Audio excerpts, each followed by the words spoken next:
This is the story of a 30-year search by U.S. intelligence agencies to perfect mind control. Some of those engaged in that search have agreed to talk about it for the first time. One said, "I think every last one of us felt sorry to attempt this kind of thing. We knew we were crossing the line." The search would be endless.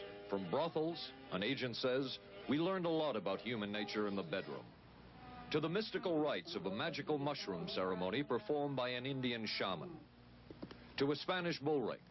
The bull has had electrodes implanted in the brain and is controlled by a scientist. There would be victims.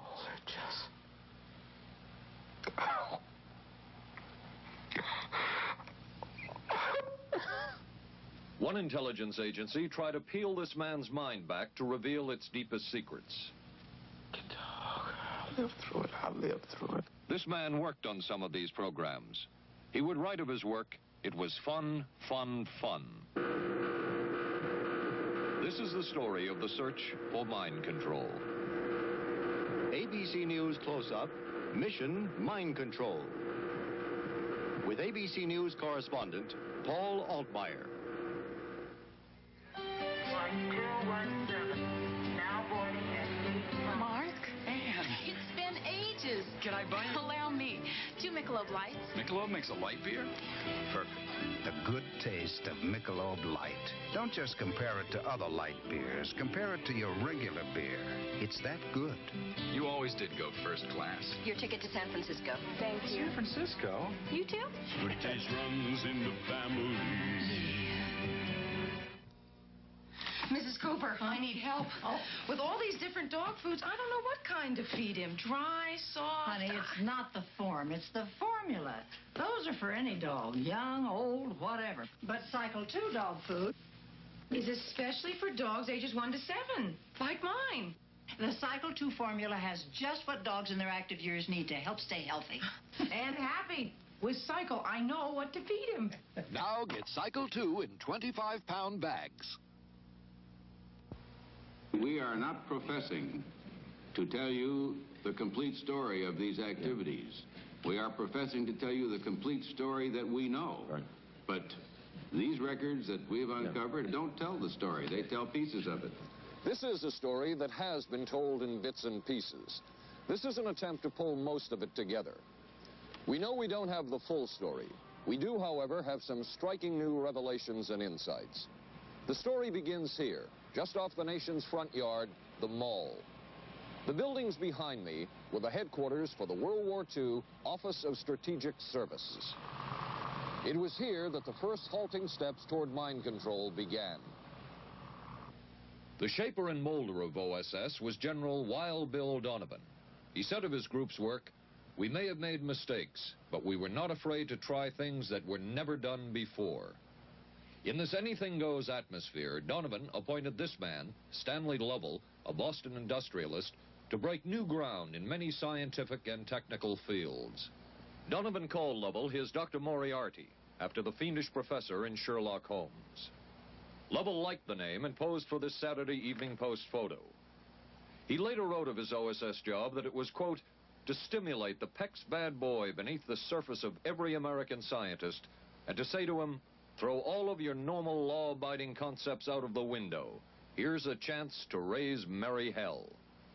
It was in this atmosphere that the search for mind control began. This bizarre man would be an active participant in that search over the next 2 decades.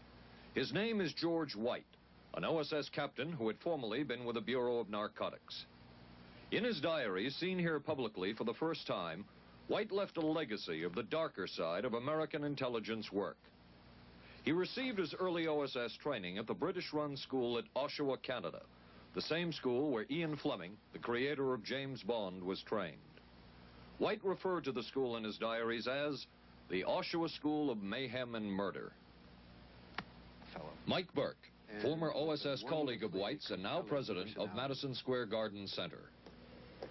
Very compelling fellow, mysterious fellow, almost mystical fellow. He was fascinating because you knew something about him, but not enough about him to really get a fix on him. He also knew a great deal about the swifter elements of society, the gamier side of life. And he was very impressive in his technical knowledge of the underworld, so to speak. He said, one of our men gets beat up. He says, you have to act real fast and teach these guys a lesson. Charles Siragusa, a former narcotics officer and friend of White's. He'll come around, he says, and break your kneecaps. And with that, one guy laughed. And George would always have a little Billy with him. And this one guy saw us naked. George White turned around and whapped him across the neck with it. Then he picked up a pool stick and started beating everybody up. He made his point. And he made his point. George White was not a man of understatement or subtleties. His boss at OSS, Stanley Lovell, referred to him as deadly and dedicated. In this note from White's diaries, it says, call Lovell regarding TD. TD was a rather transparent cover for Truth Drug. George White worked with the Truth Drug Committee here at St. Elizabeth's Hospital in the nation's capital. They experimented with mescaline, scopolamine, and marijuana on unwitting victims. The committee soon learned there was no easy panacea, no truth drug at this stage. But White and later colleagues would not stop trying. The goal remained the same. As this 1952 CIA memo says, the aim is controlling an individual to the point where he will do our bidding against his will, and even against such fundamental laws of nature as self-preservation. But it was a discovery here in Basel, Switzerland, at Sandoz Laboratories by Dr. Albert Hoffman, that led the intelligence agencies of America to believe that they had found the panacea.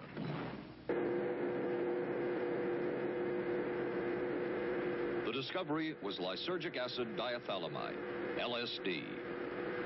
The film that you see is considered by many experts to be the closest illustration of the effects of a hallucinogenic. It was one of the first times that anybody had run into a powerful drug that was different than anything else that they knew anything about. John Gittinger, recently retired chief psychologist for the CIA. This is the first time Gittinger has been interviewed publicly. We could disable a whole city by putting a very small amount on a water supply. After all of these years of us, those of us who are involved in looking for this secret drug, this was the only thing that began to look for the first time like it might be something like that. The CIA's interest in LSD was intense. The worry was that the Russians would get hold of it. Were the Soviets into LSD? I'm going to have to say I'm sure they were, but if you ask me to prove it, I've never seen any direct proof of it. But at one point, intelligence information received from Switzerland said that Sandoz Laboratories was about to put 100 million doses of LSD on the open market. And it caused enough concern within the agency that the United States was prepared to buy the entire supply. However, a slight mistake had been made. The mistake is made public for the first time.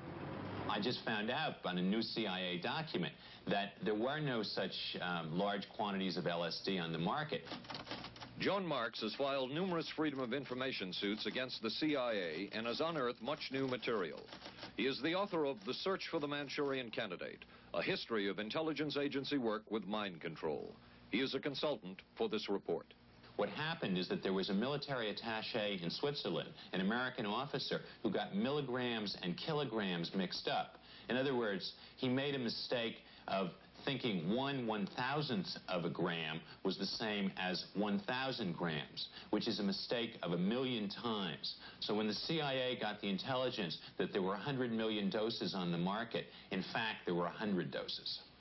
The man who would oversee the CIA's research into drugs and most of the agency's behavior programs is this man, Dr. Sidney Gottlieb, a chemist. Dr. Gottlieb declined ABC News' request for an interview. In their never-ending search for the miracle weapon, CIA operatives searched here in the remote mountain areas of southern Mexico for what up to then had been considered a myth, magic mushrooms. They used this man, a part-time chemist for the CIA, to dupe this man, a vice president of a bank, and an amateur mycologist or mushroom expert to try to get to the magic mushrooms and turn them into a drug. But it would be the amateur, R. Gordon Wasson, and his colleagues who would win the race and develop the drug psilocybin from the magic mushrooms. We went into the Mazatec area, far from the highways, remote from Mexico City. There we found that rotten bagasse, as it's called, bagasso, covered with mushrooms. These mushrooms I didn't know, had never seen. They were the sacred mushrooms. Wasson would also discover and record the ancient mystical rites of the mushrooms from a local shaman or magical priestess, Maria Sabina. And we were seeing incredible sights. They would go slowly or they would go fast as I ordained.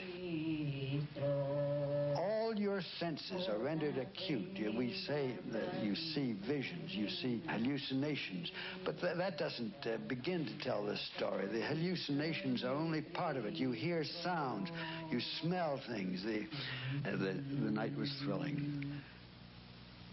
Word of Wasson's discovery reached the CIA quickly. Dr. James Moore, a University of Delaware chemist, secretly served the CIA preparing deadly chemicals on short notice. Moore was instructed to get close to Wasson and accompany him on another trip to Mexico to get the magic mushrooms. Internal documents show the CIA felt a drug derived from the mushrooms could remain an agency secret. What in the world were they looking for with the magic mushrooms? I think the best answer to that is that they were looking for fundamental information on compounds that would be capable of causing changes in behavior, changes in mental attitude. Did you ever consider what would have happened if any of these substances were given to, say, unwitting people? Oh, I don't remember having considered that specifically. What if you... I trust perhaps you've thought about it. Well, I haven't worried about it. Your question again, what would I have thought had I known that any of these substances would have been given to unwitting persons? You mean a hostile agent of another government? No, I mean think that was probably one of the things they had in mind. I mean testing it out on an American citizen. I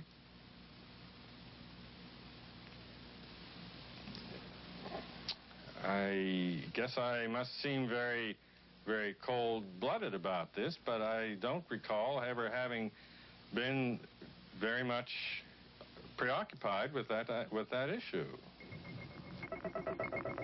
But many drugs were tested in this way. A decision was made at the highest levels of the CIA to do testing on unwitting Americans. As one CIA document says, such testing would be operationally realistic. A former CIA official who worked on these programs describes for the first time how the decision was made. He did not wish to be filmed or recorded. Thus his remarks are read by someone else. I think every last one of us felt sorry to attempt this kind of thing. We knew we were crossing a line. Every decent kid knows he shouldn't steal, but he does it sometimes. We knew damn well we didn't want anyone else to know what we were doing. The decision was made to do testing on unwitting victims. It was decided they should be on the fringes of society because they were most vulnerable. It was the borderline underworld, prostitutes, drug addicts, and other small-timers who would be powerless to seek any kind of revenge in case they found out. And as their predecessors had a decade earlier, the CIA turned to George White for help. White was now a high-ranking narcotics official, and by this time, the stories about George White were legendary. So the waiter says, "May I help you, monsieur?" And George White was busy talking with me. I paid no attention to the waiter, so the waiter tapped him on the shoulder, says, "May I help you, monsieur?" George White turned around, whipped his gun out, and stuck it in the guy's face like this in this crowded restaurant. George White did not mind bending the law, and he knew the street well. He was the ideal choice for what the CIA had in mind. We were Ivy League, white, middle class. We were naive, totally naive about this, and he felt pretty expert. He knew the whores, the pimps, the people who brought in the drugs. White set up so-called safe houses for the CIA in New York, here in Greenwich Village, and later in San Francisco, in this hotel, and in an apartment atop Telegraph Hill with a commanding view of San Francisco Bay. While the existence of these safe houses was disclosed last year, details of what took place within them has not been told. A former CIA official who worked in the safe houses reveals that they were used not only for drug testing, but to study sexual behavior and how it could be used to manipulate people. We did quite a study of prostitutes and their behavior. How do you take a woman who is willing to use her body to get money out of a guy to get him to talk about things which are much more important, like state secrets? We learned a lot about human nature in the bedroom. We started to pick up knowledge that could be used in operations. There would be victims in all of this, but as the agency knew, they couldn't fight back. Some entries from George White's diaries. Clarice gets horrors. Janet, sky high. As one agency memo says, we have no answer to the moral question. The safe houses were not the only testing grounds. Millions of dollars would be spent on LSD research at universities throughout the country. And word would begin to spread on campus about this so-called mind-blowing drug.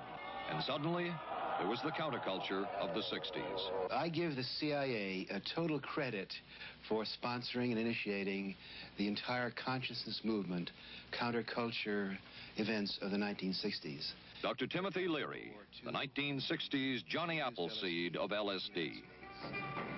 The CIA funded and supported and encouraged hundreds of young psychiatrists to experiment with this drug. The fallout from that was that the young psychologists began taking it themselves, discovering that it was an intelligence-enhancing, consciousness-raising experience. I know that some of the studies in which the CIA had supported used as subjects people who later became strong proselytizers of LSD. So, in that sense, yes, I think it did sustain the perpetuation of the use of the drug. And it's rather ironic, isn't it? The counter case that I would make in relationship to that is to remember that the people who were doing the research were people who would be doing the research regardless of who was the sponsor. I don't think anybody working in that time in the remotest ever thought that it would blow up into the kind of thing that it did.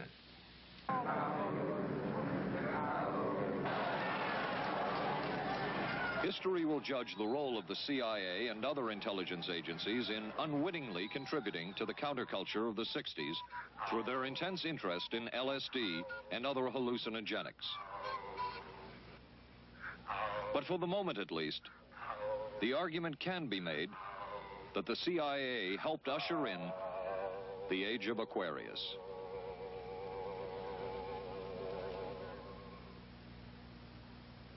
ABC News Close-Up will continue in a moment. Being careful about my body doesn't just mean major things like regular breast exams. I'm even careful about pain relievers. Plain aspirin sometimes upset my stomach, so I use Bufferin. It adds protection. I'm careful about what goes into my body. Bufferin gives me an added relief action I want. Tylenol doesn't. Only one leading tablet has both an added relief action in many cases that Tylenol never provides, and protection ingredients, Bufferin. Now I'm careful to get both with Bufferin. Your sink trap's clogged with grease. Use Crystal Drano. I'll pour in Liquid Plumber. Don't. It may not work on that grease clog. No? Crystal Drano will. Look, Liquid Plumber's quiet. It's not melting that grease. But Drano is. It broke through. Will Drano hurt metal pipes? No. So Liquid Plumber didn't break that grease clog. I'm switching to Drano. To make clogs go, better use Drano. Saturday, live on ABC. the Forest Hills Men's Invitational from the legendary West Side Tennis Club. Then live, third round coverage of the most prestigious ladies golf event. Hollis Stacey goes for her third straight U.S. Women's Open title. And red hot Nancy Lopez shoots for her elusive first Open victory. And on ABC's Wide World of Sports, rodeo excitement from the Wild West, plus high speeds, high thrills, hydroplane action, championship tennis, golf, and ABC's Wide World of Sports, Saturday.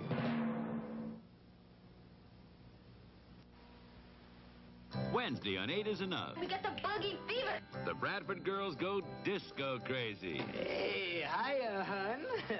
What do you say we get, down? And the summer's off to a red-hot start. And Charlie's Angels play the horses. I want to be a jockey. But end up in a dead heat with death. Then, the ghost of Jack the Ripper haunts the back streets of Vegas. Tomorrow, starting at 8, 7 Central and Mountain on ABC.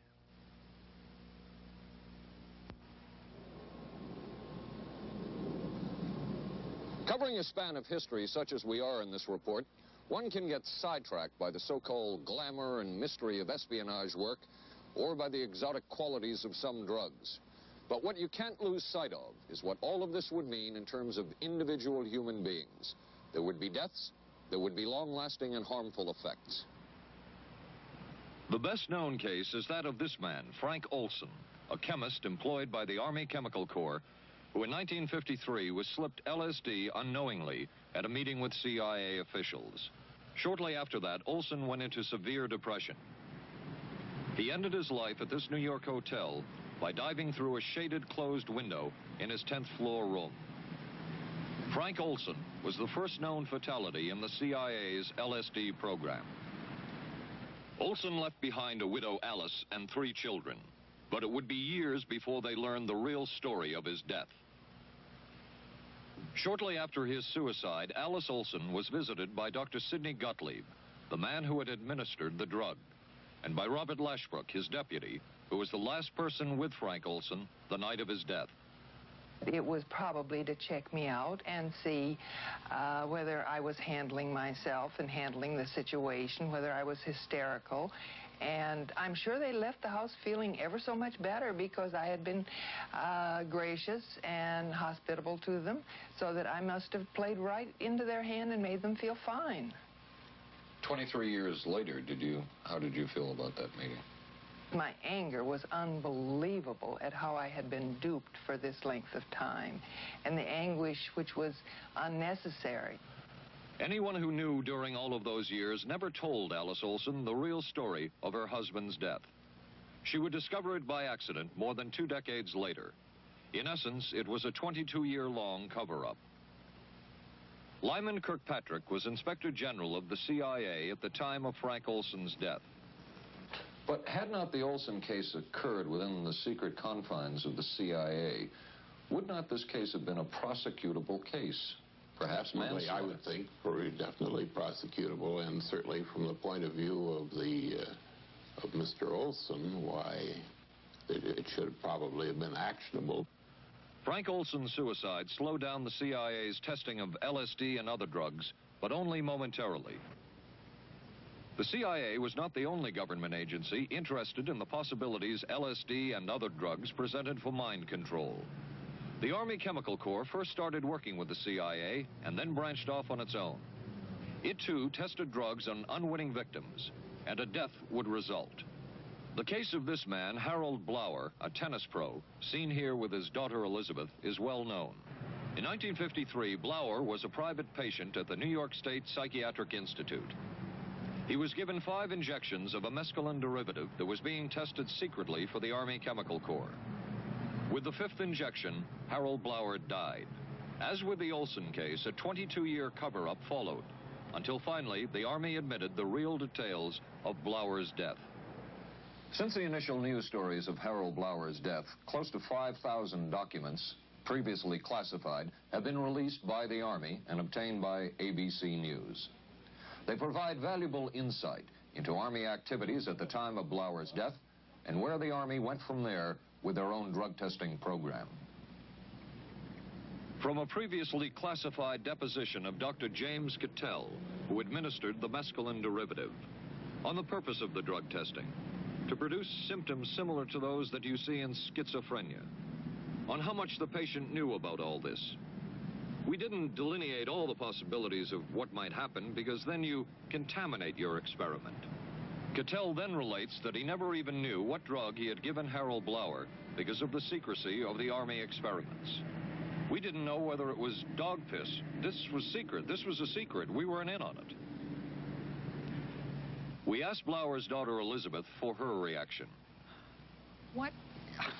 How can anybody react to that? I mean, that is so far from what you'd expect from a human being, never mind a doctor, never mind a professional specialist who's supposed to care about people's minds. It's unbelievable. A suit filed by Elizabeth Barrett against the Army Chemical Corps is now pending in federal court. Other Army experiments continued on mental patients around the country. Work done at the Tulane Medical Center in New Orleans involved several drugs, hallucinogenics, and electrodes implanted in the brain. The chief researcher was Dr. Russell Monroe, now head of the psychiatry department at the University of Maryland. These are various progress reports written by Dr. Monroe and recently obtained by ABC News. From one of the progress reports, a report of a woman who had electrodes implanted in the brain and was then given LSD and other drugs. She became agitated, cried, lapsed into a trance-like state.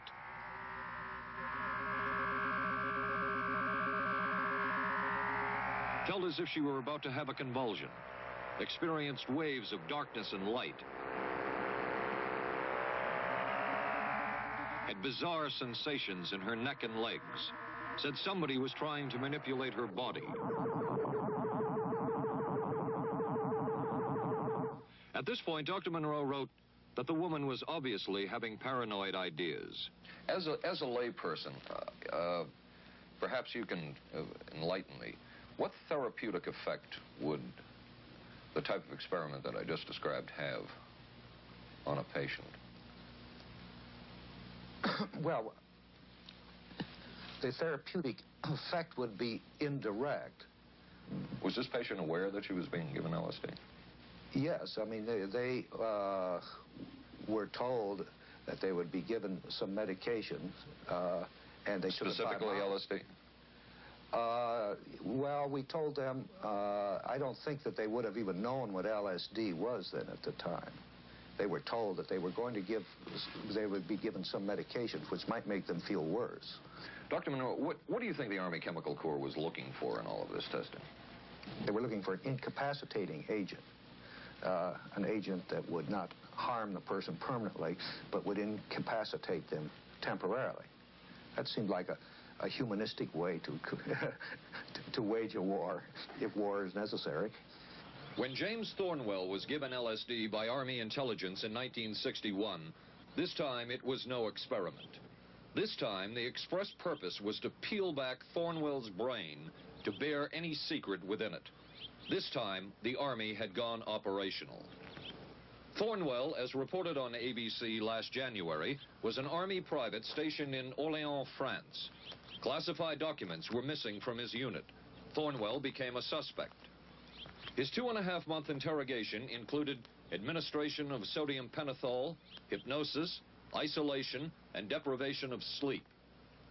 Army documents obtained by ABC News refer to this interrogation as conventional. Despite this severe questioning, Army intelligence was getting nowhere with Thornwell, and it was decided to slip him LSD. For 16 years, Thornwell never knew what had hit him. Tell me about the acid. I'd rather not. It's a bad trip. It's a bad trip. That was a bad trip. The pain was so excruciating. Felt like somebody was sticking me with 1,000,000 pins. You know, just everywhere. Oh, it just...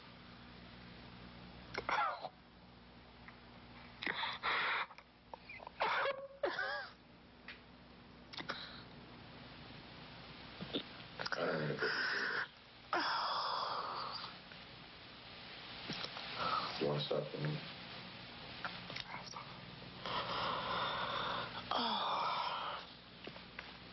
I walked around. What's up? Oh, I can talk. I'll live through it. I'll live through it. I'll live through it. No charges were ever brought by the Army against Thornwell. He was discharged for psychological disorders. But an Army psychiatric evaluation of Thornwell obtained by ABC News, one which was done prior to Thornwell having been given LSD, says of him, fairly cooperative, oriented, alert, and gave no evidence of psychosis or depression. From the Army's point of view, this type of LSD interrogation was a success. Other documents refer to the exploitability of interrogation subjects, cracking them, keeping them off balance mentally, and providing an economical, speedy, and productive aid to interrogation. From James Thornwell's point of view, it was no success. Thornwell still has serious problems. He's run through 2 marriages. He maintains he can't hold a job, can't concentrate, has nightmares, and feels socially and emotionally isolated. Last fall, Thornwell filed suit against the government in federal court. In a moment, we will examine the closest experimentation to brainwashing that we have uncovered.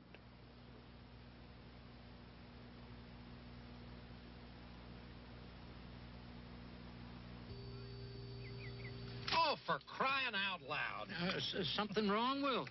You pick up a paper these days, you learn life isn't as simple as it used to be, and neither's food. Is that why you eat Grape Nut cereal? Yep, you couldn't ask for a simpler cereal. Wheat and barley, vitamins added, no preservatives. Sure looks simple. It's got a natural nutty taste. What's good for breakfast, guys? How about something nice and simple? Grape Nuts, the simple cereal.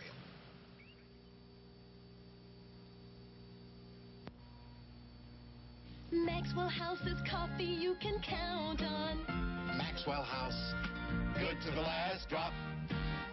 Maxwell House is good every time. Maxwell House is good coffee. Good to the last drop. Maxwell House. Maxwell House. Coffee you can count on. Always smells good. Always tastes good. Always good to the last drop.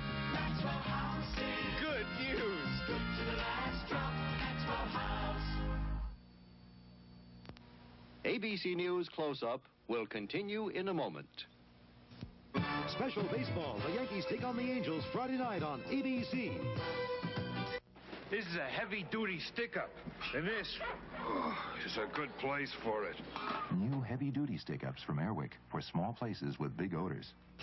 This is David Shoemaker in the news at this hour. District Police have charged a young Northeast woman with the weekend kidnapping of that day-old baby. Sources say the woman was pregnant and afraid she'd lost her own child in the accident, and that's what motivated the kidnapping. 'Twas the night before Skylab, and we'll have the latest on its fate and ours. Testimony before Congress today on battered wives. Some of the victims are battered wives. A rock and roll star put on probation for income tax evasion. The condition is he must put on 1,000 hours of concerts for charities. And we'll be talking with a local teenager who won a gold medal at the Pan Am Games. Join us at 11. Reach for the sun. Hello, sunshine. Reach for the sun. Hello, sunshine. Hello, Mountain Dew. Nothing else tastes or feels quite like Mountain Dew, or goes down as smooth like a soft breeze on a lazy afternoon. Reach for the sun. Reach for Mountain Dew.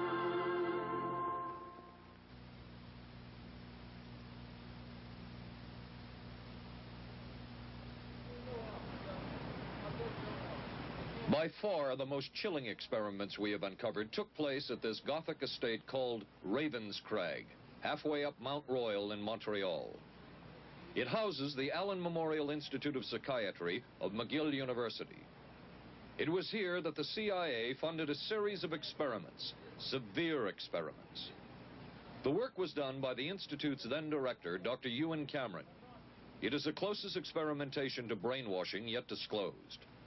His work, unprecedented in psychiatry, consisted of 3 areas which he called sleep therapy, psychic driving, and the ultimate depatterning. Dr. Maurice Dongier, current head of the Allen Memorial Institute.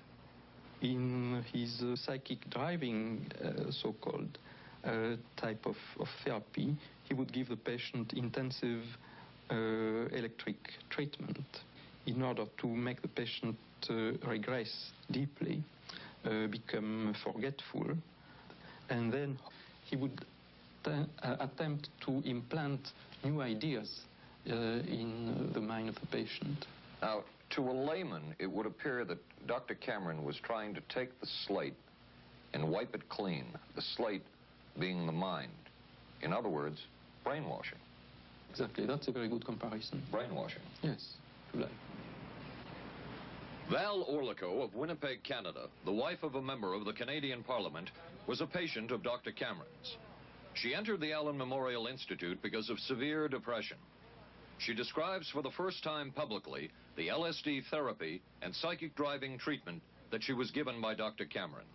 And then the drug began to take hold very rapidly because it was an IV injection. And things became very furry and very frightening, and had a lot of sensations that it's very difficult to recall. Nobody explained it to me. Nobody ever asked me if I was willing to do it or anything. He had this feeling that he would be able to get through the resistance of illness and to reach deep changes very quickly. Did he? I don't think that when you look at that in retrospect, the hopes that he had have been in any way fulfilled. But Cameron would plunge on. The next step was what he called psychic driving. This involved almost endless tape-recorded messages and more drugs for the patient. Cameron wrote that this was the way to make direct controlled changes in personality. I thought this was the coldest and most impersonal treatment that anybody could give to anybody in the world. And I became more and more despondent and more angry. I just became so despondent that I thought I can't live like this any longer. And I thought I would just go out and throw myself underneath the cars on McGregor. I stood on the curb of that street and I stood there and I thought, okay, go. Okay, go. And then I thought, what if you're not killed? What if you're just maimed? What if you don't die and you live and you can't even talk anymore? And I couldn't do it. The most severe technique Cameron used was de-patterning. He described it as breaking up the existing patterns of behavior by means of intensive electroshock therapy with prolonged periods of sleep. He carried out these experiments in something he called the sleep rooms. People in there were like babies. They cried and they were very disoriented. And we were very afraid of the sleep room. We used to walk very carefully against the side of the corridor that was opposite the sleep room with our backs to the wall when we'd go by. Cameron used this combined sleep electroshock treatment on patients as long as 30 days. One patient he kept asleep for 65 days.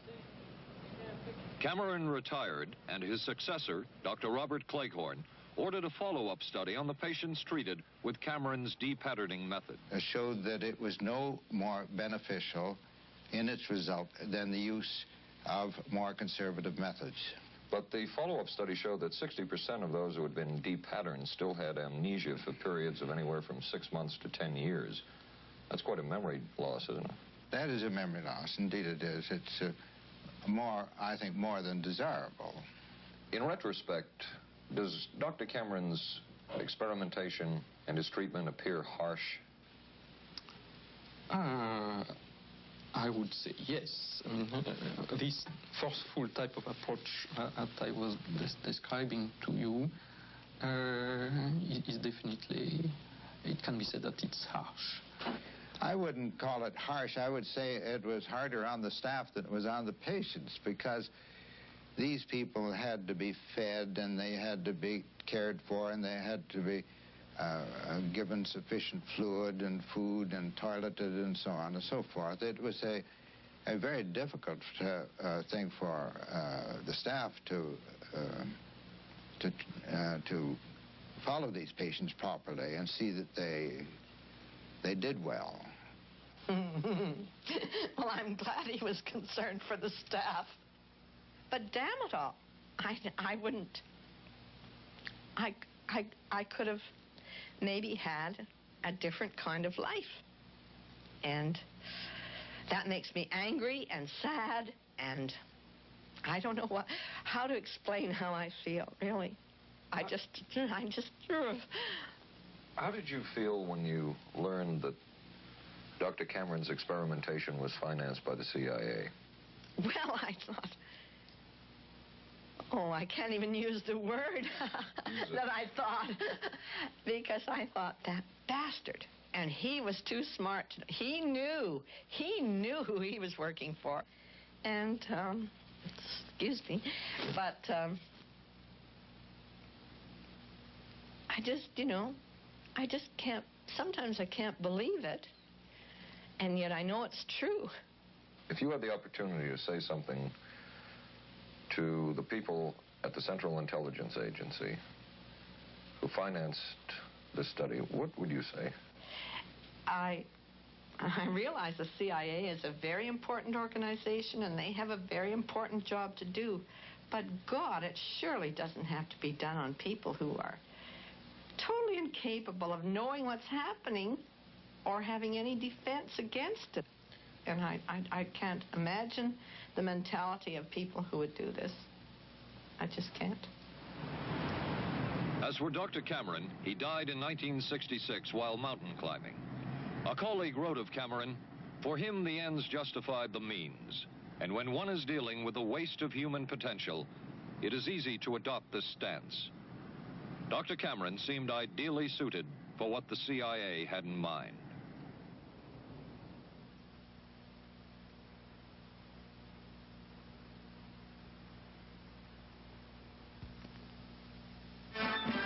America is adapting to the shape of things to come. Triumph TR7 with 5-speed transmission or optional automatic. Wide steel belted radials, front disc brakes, front end spoiler, rack and pinion steering. Triumph TR7. No other sports car looks like it. No other sports car drives like it. Triumph TR7. The shape. Hey, don't worry. They just got lucky. I'm sorry. I let us down. Forget it. We'll beat them next week. No, I really let us down. Come on. How about a Michelob Light, huh? Michelob makes a light beer? Sure. The good taste of Michelob Light. Don't just compare it to other light beers. Compare it to your regular beer. It's that good. This Michelob Light is great. Hey, you know what our real problem was today? Yeah, you were terrible. Good taste runs in the family. The many roles I play call for many hairstyles. So I use hot curlers, blow dryers, things that can be brutal to hair. I switched from one conditioner to another looking for help. Then came Alberto VO5 hot oil treatment. It works just like a salon hot oil treatment, but takes less time and money. I just heat a tube, smooth it in, and shampoo. My hair's left silky, shiny, more manageable than I ever dreamed. Alberto VO5 hot oil treatment. I'll never switch again. Thursday. I can move a few of my things over this morning. There's a scandal in the 12th when Wojo gets a roommate. Hi. In a Barney Miller special. I'm a prisoner of my biological urges. Sorry to hear that. Then authorities say this Texas motorcycle gang murdered a federal judge. People are always scared of something they don't understand, and they don't understand us, so they're scared. Geraldo Rivera investigates dope, death, and the banditos on 2020. Thursday, starting at 9, 8 Central and Mountain on ABC. It was the Cold War, and especially the trial of Joseph Cardinal Mindszenty, who was forced to testify in a Hungarian court that he was a spy. And then later, the Korean War, with the coerced and mainly fraudulent confessions of American servicemen. My examination took place on the... That would spark intense interest in intelligence circles about brainwashing. The CIA secretly commissioned a study of communist brainwashing methods at the Cornell University Medical Center. A leader of that study was Dr. Lawrence Hinkle. He explains first the Russian method of controlling and breaking a person. Absolutely isolated from everyone else, with one man whose job it is to get you to write the extent to which you are a criminal. In this setting, you can get people to do most anything, do you see? Because you don't have to lay a hand on them. And by the time you get through and you go up before the judge, the fellow says, "Were you a spy?" He says, "Yes, I was a spy." The Chinese never really had this kind of a state police system. They would get him in, and all this fellow does is ask you to write, rewrite, and talk to him about your whole life. Graduated from pilot training in 1949. While the purpose of the study was to find out about communist brainwashing techniques, CIA documents show that the agency was interested in developing mind control methods of its own to precondition and control Chinese living in this country to be sent back to their homeland as CIA agents. What do you think they were looking for? Well, I think they weren't looking for agents or anything like that. Yet the agency's perception of the work you were doing, in CIA documents we have examined, it says that the project that was being done here, they intended to use everything learned about the new agents to induce them to, quote, to perform acts of a complex, purposeful nature. Yeah, but that was never done. The effects of which may be out of keeping with the individual's previous behavior. That sort of thing was never done. Those people were not, that was, when they first came here, the first people they sent up to see us, you see, were operational type people from the CIA with some rather wild ideas. Okay, this is their perception of it, if I could just continue. No, it wasn't their perception of it either. No, it wasn't. Dangerous to his being, contrary to any previous consciously expressed intentions and interests, contrary to the good of the individual, and subversive to the goals for which he is consciously working. I understand all this talk. But the situation was, you see, those things were never done because of wise people on both sides. We were not able to do this nor interested in it. They were, though. Some of the low-level people were, but the high-level people were not, to tell you the truth. But documents clearly show that the CIA was attempting to develop agents over whom they had as much control as possible. Agents who would perform tasks contrary to their own good. Normally conditioned American who's been trained to kill and then to have no memory of having killed. His brain has not only been washed, as they say, it has been dry cleaned. Is a Manchurian candidate, controlled by others to do things against his will, possible? It was a remarkable film because, as far as I'm concerned, it made something totally impossible seem absolutely credible. I would say the answer is yes, but there are many qualifications to that. Dr. Milton Klein, a psychologist, a clinical and experimental hypnotist, and unpaid consultant to the CIA. The qualifications would be the subject selected to produce the kind of behavior that you wish, the amount of time, the procedures that are utilized, and the motivations of the people who are designing, executing, and administering the procedures. You're asking whether an individual can be, under hypnosis, influenced, coerced, persuaded, shaped to perform an antisocial act, or a destructive act, or an act of violence. My answer would be yes. Captain Marco, will you be good enough to lend Raymond your pistol, please? Yes, ma'am.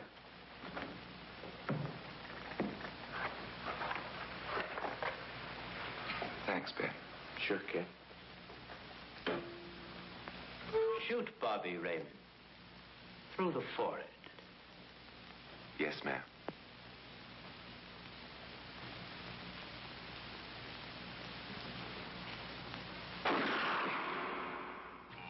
How valuable a tool can hypnosis be in the intelligence field? None whatsoever. It has absolutely no use because nobody's ever been able to do that I know of, do it in an operationally feasible way. I'm not in any way saying that hypnosis doesn't take place. I'm not saying there's nothing to it. I would say that most government agencies concerned with intelligence operations have been looking to hypnosis as a tool for a variety of purposes, one of which is to carry out and to execute certain intelligence operations on a basis where they would not have to rely completely on some of their own emotional reactions. Actually, would that entail murder? It could, if you consider that an act of killing someone under circumstances of war is murder. I think one has to define what that means. Under circumstances of peace. Under circumstances of peace, it would be murder. Another former CIA agent says that Fidel Castro at one time was considered as a possible target for a Manchurian candidate. Castro was naturally our discussion point. Could you get somebody gung-ho enough that they would go in and get him? But if you have 100% control of a guy, you have 100% dependency. If something happens and you haven't programmed it in, you've got a problem. So in the end, it was decided that a Manchurian candidate was not feasible. But the search for mind control continued. But could the mind be controlled? Perhaps not. But is human behavior predictable? In this area, the CIA did make a significant breakthrough. A personality assessment system designed by the agency's chief psychologist, John Gittinger. It comes close to being able to predict how humans will behave. It's really a descriptive system, an attempt to try to describe personality in a relatively systematic way so that hopefully you can get some kind of an idea to predict what the behavior between different kinds of individuals. Gittinger's system had many uses in intelligence work.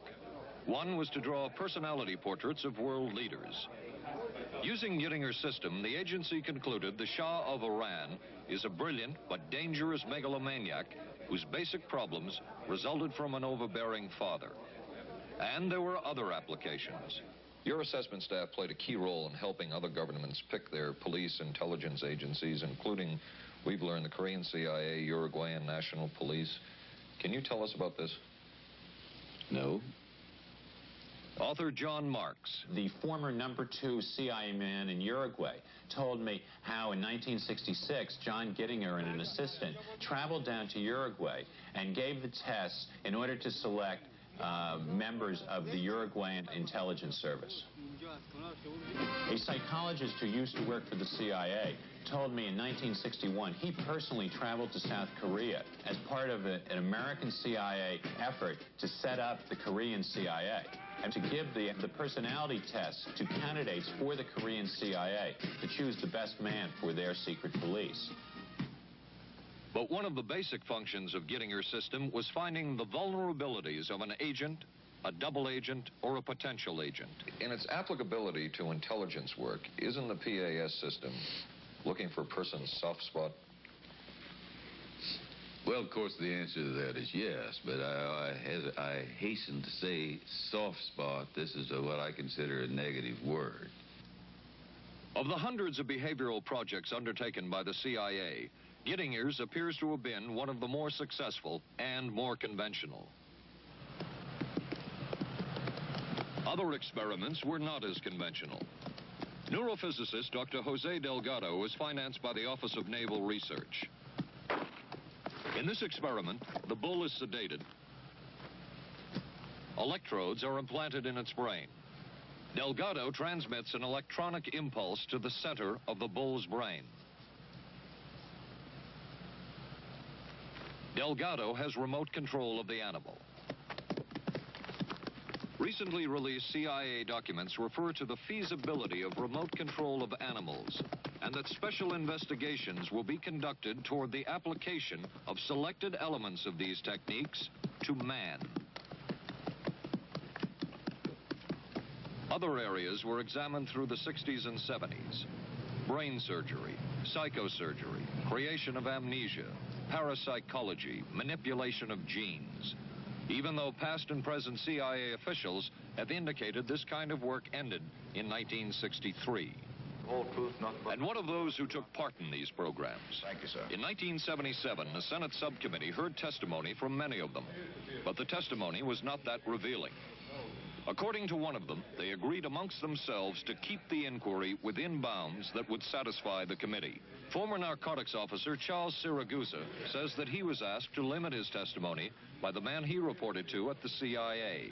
He wanted me not to say anything. To perjure yourself. That's right. Well, either that, I'd have to perjure myself or take the Fifth Amendment. And I'm not about to take the Fifth Amendment for anybody. Okay. Former CIA chemist Robert Lashbrook testified he had no first-hand knowledge of the agency-run safe houses when, in fact, he supervised one of them.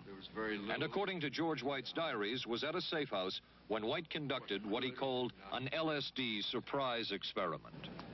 Dr. Sidney Gottlieb, whom we recently filmed near his California home, oversaw many of the CIA behavioral programs. He retired in 1973 and destroyed the records of this work. In sort of a valedictory letter, Dr. Gottlieb wrote that he and his colleagues had been able to maintain contact with the leading edge of developments in the field of biological and chemical control of human behavior.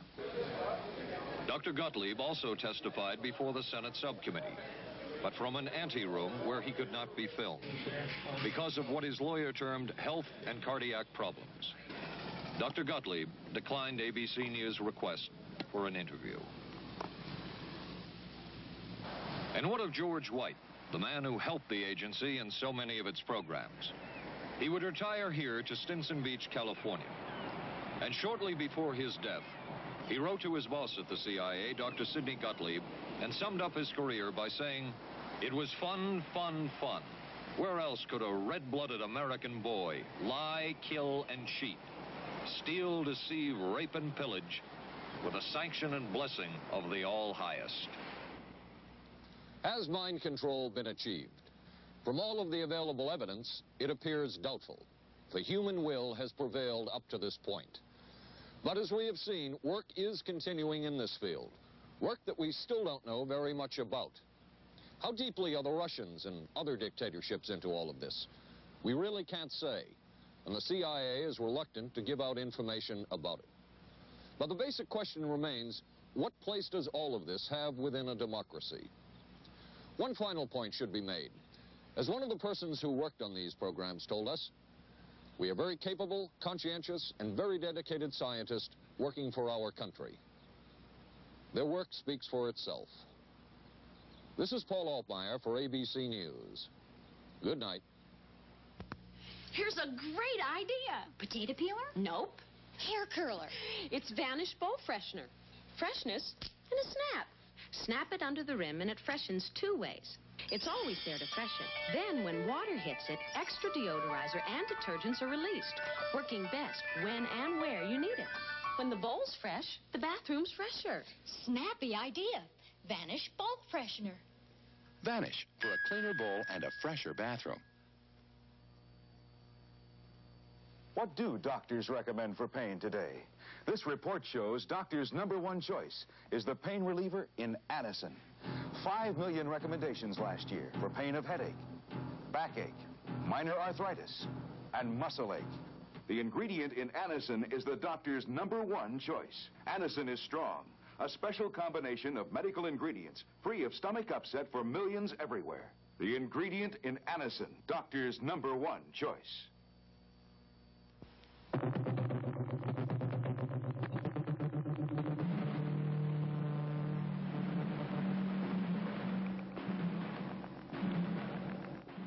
Stay tuned for local news next. Then live from the Johnson Space Center in Houston, ABC News will track the approach of Skylab as it nears re-entry. Skylab, the final hours. Right after Twiggy and Dirk Benedict of Battlestar Galactica star in I Want Her Dead on the Tuesday Movie of the Week tonight on ABC.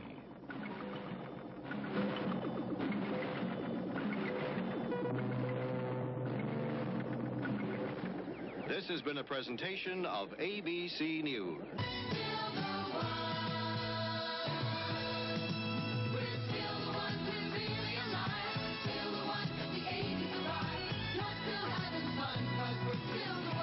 Still the one, ABC.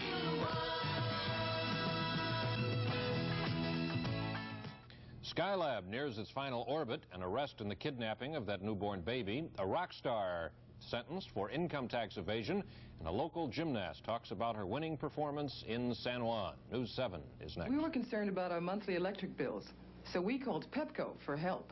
They sent us this EnergyWise home audit. Just take a few simple measurements and answer the questions. Then mail them back to Pepco. Then Pepco will, free of charge, analyze your home's energy use and send you back a list of recommended changes to help you save money on your bills. Write today for Pepco's EnergyWise home audit